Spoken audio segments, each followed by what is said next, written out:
Tonight, the RCMP are trying to improve their response to rural crime, just as the province looks to add a separate police force.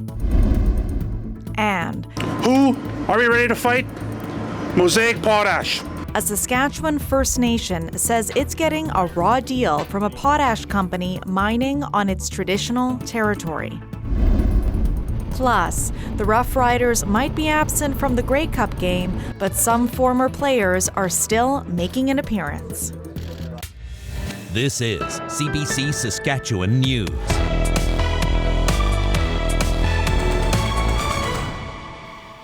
It's Thursday, November 17th. CBC Saskatchewan News starts right now. Good evening, and thank you for joining us. Crime was on the minds of those attending the Saskatchewan Association of Rural Municipalities Convention in Saskatoon this week. Today, people brought up their concerns about living far away from police detachments.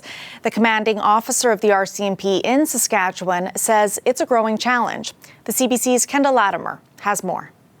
Rhonda Blackmore says some rural crime trends are creeping up in Saskatchewan. For example, people stealing fuel is a growing concern. We've had a report of 61 thefts of fuel this year from fuel tanks and from jerry cans, an additional 12 thefts from actual farm equipment. So a significant number, and we're seeing those on the rise. Blackmore says policing in rural areas is challenging. Response time can be slow because of Saskatchewan's geography, and it isn't possible to have officers on the corner of every rural property. Saskatchewan's government recently announced it was forming its own police force of marshals to address rural crime. The new service will have 70 officers by 2026 and will cost $20 million annually. We've heard lots of discussion about it, pros and cons, but we would just like to learn more about it because we think anything that can help the RCMP, that's the key, I think, to be able to reduce the amount of rural crime. We simply don't want someone else to replace the RCMP, but we want to complement them. Rhonda Blackmore wonders why the government is not using this money to strengthen existing services. Our one question that we're kind of we haven't had answered yet is as why money is being put into creating a new infrastructure with a new police service when we have the infrastructure available. We have vehicles, we have buildings, we have the training is already in place and equipment. So all of those startup costs are significant. After criticism earlier this month, the minister defended the plan. We fund the police or the RCMP to the tune of over $211 million a year. We still need basic policing in our province, rural and otherwise. Still, Blackmore says the RCMP is improving its response to rural crime, considering boundary changes and helping officers rethink their priorities. I've had comments made to me that why is there such a big deal made when a TV's stolen, and yet I can have 20 head of cattle that get taken and nobody seems to be interested. And so we've really tried to shift our focus to make sure that people are aware this is livelihood. These are very expensive thefts. She says the RCMP is also working on local recruitment to beef up its own force with Saskatchewan people. Kendall Latimer, CBC News, Saskatoon. A First Nation in Saskatchewan is going public with concerns about a mining giant in the province. Kaka'awishtu'au First Nation says Mosaic has failed to meaningfully consult them, even as the company pulls millions of dollars of potash from its traditional territory. Alexander Kwan has more. Mosaic Potash has lied to my people because they can in this province we call Saskatchewan. People from the Kaka'awishtu'au First Nation are angry. They say the Mosaic company has not provided any meaningful benefits to them, even as the mining giant continues to pull millions of dollars of potash from the nation's traditional territory. Chief Evan Tapetot is speaking out. Kaka'awishtu'au First Nation has built a business thinking we would be able to participate and employ our members and other surrounding First Nation workers through trades like welding and pipe fitting and other trades, only to be completely shut out. Mosaic operates 3 potash mines in Saskatchewan. Many are close enough to be seen by the residents of the First Nation, but they say they haven't seen the resource's benefits. The chief says instead of awarding millions of dollars in contracts to a nearby metal fabrication plant partially owned by the band, that Mosaic has given the work to companies in other provinces. And he says that's not right. They'll throw you breadcrumbs, they'll throw you trinkets and beads, and then they think you're going to go away with your little profit you made. In a statement, Mosaic said its Indigenous partners are the key to its success and that it wants a constructive and engaging relationship with surrounding communities. All of this comes on the heels of a new piece of legislation, the Saskatchewan First Act, which is meant to confirm the province's jurisdiction over its natural resources. But critics say it also infringes on First Nation treaty rights and the duty to consult. Mr. Speaker, this government does take duty to consult seriously, and that's exactly what we're doing, Mr. Speaker. But for residents of Kakawishtahow, that's not enough. We're here for the future because we're never going away. We're always going to be here. And we've got to learn to live in harmony and to share those resources. The people here want a fair deal, one they're still waiting for. Alexander Kwan, CBC News, Regina. From potash to oil, for decades, the fossil fuel has defined Alberta's economy. But a new poll suggests many Albertans are rethinking oil's place in the province's future. The CBC's Elise Von Schiel has the story. Oil may be king in Alberta, but people don't want to hang the province's future on it. That's the finding of new research done by Janet Brown Opinion Research for CBC News. Oil and gas has fallen off the list of top priorities for Albertans. 12% said it was a big issue for them, compared to 40% 4 years ago. Janet Brown led the polling project. Now it seems like Alberta is evolving into a place where you can still value the oil and gas industry, you can still root for its success, but at the same time, you can also be pro-environment and you can see the need for the oil and gas industry to be transitioning and to be doing things differently. 59% of respondents said they thought transitioning away from oil and gas would benefit Alberta's economy in the long term. Most survey respondents, 62%, said they thought more should be done to address climate change. Albertans might not be ready to say goodbye to oil, but the polling suggests most are ready for a future with less of it. Elise Von Schiel, CBC News, Calgary. At least one player for the Saskatchewan Roughriders made it to Grey Cup week. Kick return specialist Mario Alford is a finalist at the CFL Outstanding Player Awards tonight. Alford is the West Division nominee for the Special Teams Player of the Year honor. He will be up against Chandler Worthy of the Alouettes. Alford had a dynamic year. He had a special teams trifecta with a kick return touchdown, a punt return touchdown, and a missed field goal return touchdown. But he says all that is little consolation for the team not making the playoffs. Yeah, it is bittersweet. You know, we would hope to be here just because we're playing at home, but you know what happened. We got to rebuild, so we're just going to take it as a loss and kind of regain and refocus from here, and no matter what happened, we want to come back stronger next year. So, unlike many players, Alford will not have to spend the next 4 months worrying about who he will play for next season. The Riders have already offered him a contract extension. Those CFL awards get underway at 7 at Connexus Arts Centre. That's where we find our Adam Hunter. Adam, the awards signal that the Grey Cup game is inching closer. You heard from both teams today. What's the latest? Yeah, the awards are set to start in a little while here. People are starting to stroll into the Connexus Arts Centre. An exciting night for the CFL. The big news today, Natasha, Zach Colaros, who's up for Most Outstanding Player, nursing an ankle injury. His coach, Mike O'Shea, says he will play on Sunday. They expect him to play, although he hasn't practiced in 2 days. As for the players, management of the Argos and Bombers, they say despite these chilly temperatures, there's no place they'd rather be. They were like, what happened? CFL Hall of Famer Michael Pinball Clemens usually has a smile on his face. The Toronto Argonauts general manager says the league's championship game is being held in the right place. This is the epicenter of Canadian football. This is the heartbeat of who we are, right? Saskatchewan may be the CFL's heartland, and the players say playing here in late November has its challenges. Man, just layer up, put on a bunch of layers, but to be honest, it's mentally. You got to tell yourself, you know, it's all about one thing, and one thing right now is winning a football game. So cold don't matter, to be honest. I'm not going to be outside in the cold if I don't have to be, but I will be for them 3 hours on Sunday. As for the Blue Bombers, they may be more acclimatized to the weather than their eastern opponents. And coaches and players on Winnipeg have some close connections to Regina. It's exciting just because it is home in that manner. So when you walk around, there's a lot of familiarity about the place itself. But at the same time, it's an opportunity to get a chance to be a champion again. The Grey Cup game in Regina is a homecoming for Bombers offensive lineman Patrick Neufeld. In 2013, Neufeld was a member of the Rough Riders but was traded a few weeks before the team's Grey Cup victory on home turf. Neufeld says having the game in his hometown is extra special.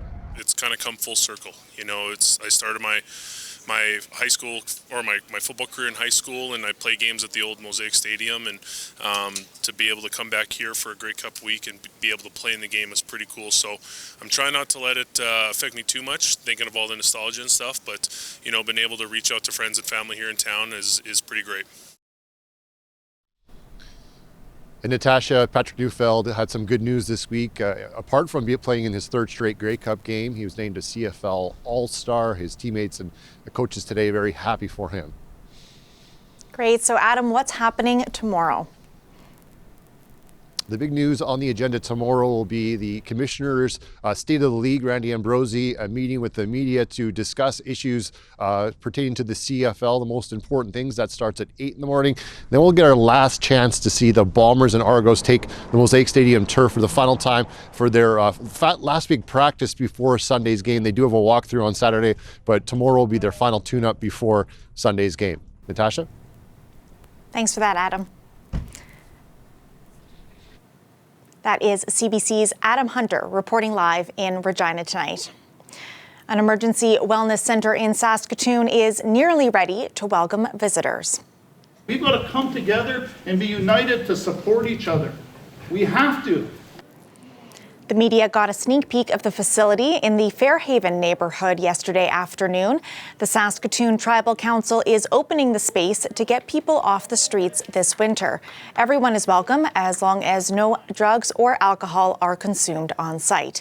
The space provides 3 meals a day, laundry services, a smudging room, and skills training. Tribal Chief Mark Arcand says this new space is an improvement on the one downtown. They'll actually have a TV room, a family room. They'll have their own kitchen service and that kind of stuff. But again, it's the space that's going to be adequate for the trauma treatment. Like we're going to have a mental health worker or paramedic will have space, all that stuff like that, and really getting that service out. When I lost my wife, it's still hard to take. But when I lost her, I lost everything. Trust me. And this place here brought it back. The Wellness Center will have peacekeepers on site 24/7. The plan is to have about 100 people living here by December and to stay open until the end of April. Saskatoon author Jan Martel has been named a companion to the Order of Canada. It's the highest designation of the order. Monsieur Jan Martel.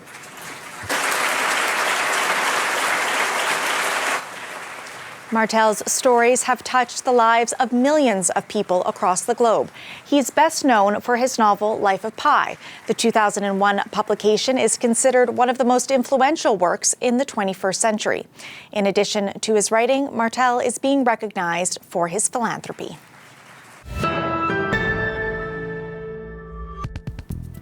As players prep for the big game, Grey Cup revelers have been taking in the festivities at Confederation Park all day. Local musicians have braved the cold to provide tunes, and there's even a light show that mimics the Northern Lights. Weather specialist Ethan Williams is there soaking up the sights and sounds. He joins us with the forecast after the break.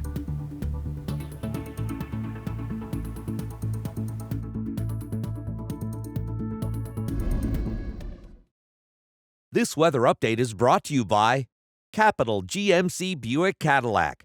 22 model clear out is on now.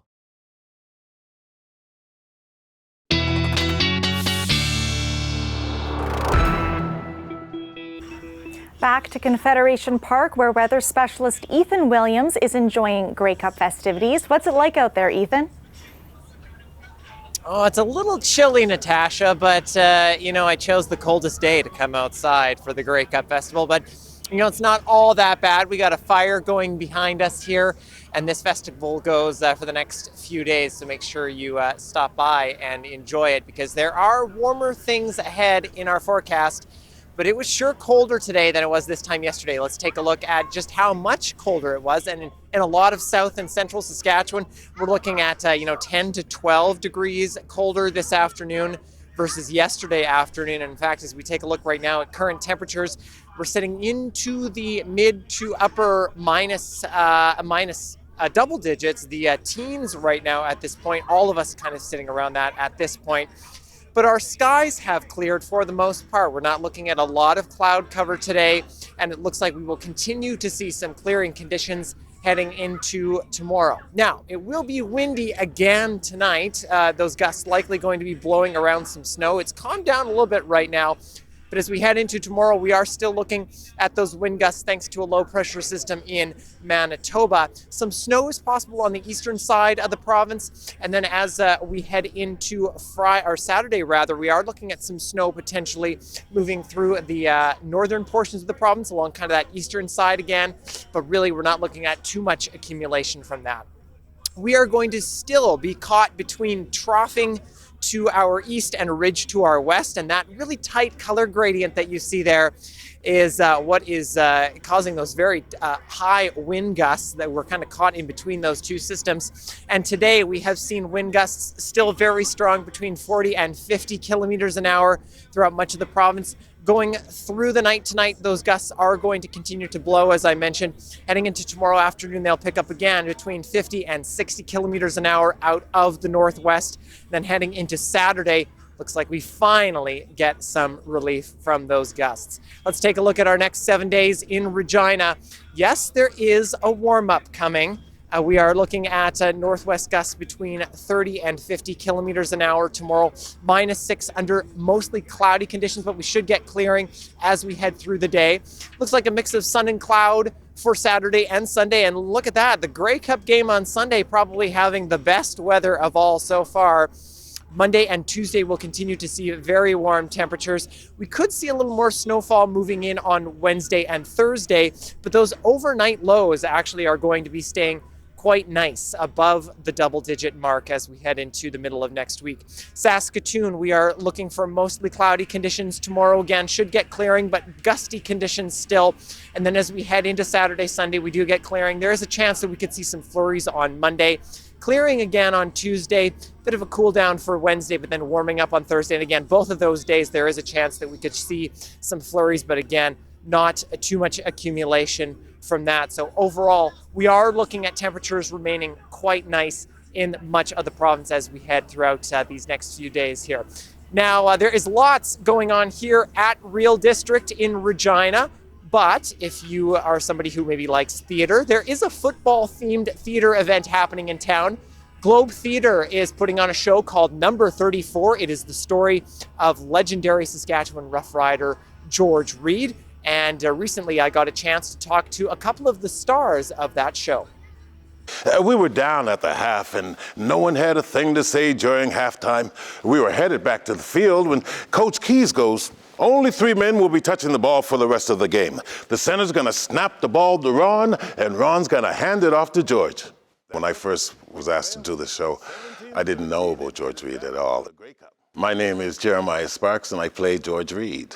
Here for your listening and viewing pleasure are George Reed's all-time top 5 games, number 5. It was amazing to meet him because his energy is so amazing still, and at his age, and it's just to see him do things like crack jokes with a straight face. And he came to opening night and he loved it, and he's coming back this week as well. So we've done a decent job, I would say. So he's happy with what he sees for sure. George Reed would finish the game with 204 yards on 37 carries.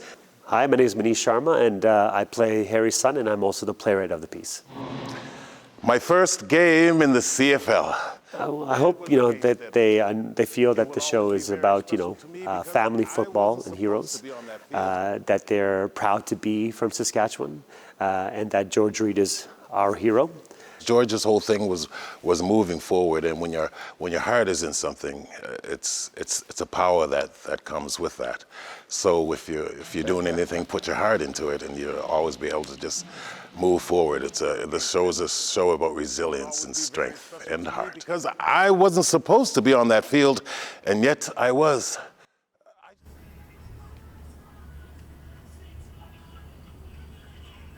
And it looks like a great show, lots of great visual displays, the use of the video that you see there as well. And it is on now, Natasha, until the 27th of November. So if you're maybe busy with Grey Cup this week, still got lots of time to go check it out. Tickets at globetheaterlive.com. Well, I love theater, so thank you so much for that, Ethan.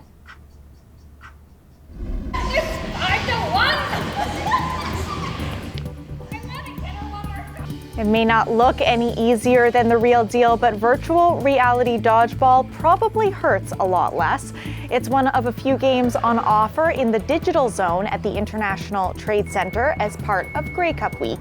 You can also compete in a virtual field goal kicking competition thanks to a life-size projection of a football turf. Stay with us. We'll be back after the break.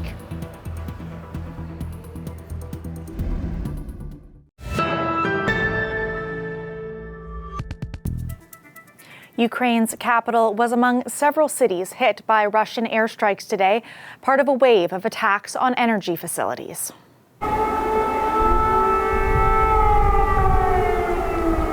Kyiv woke up to air raid sirens and its first snowfall. Power outages were nationwide. Ukraine calls this week's strikes the war's heaviest on civilian infrastructure so far. UN officials now warn a severe humanitarian crisis looms, with millions possibly facing repeated outages through the coming winter.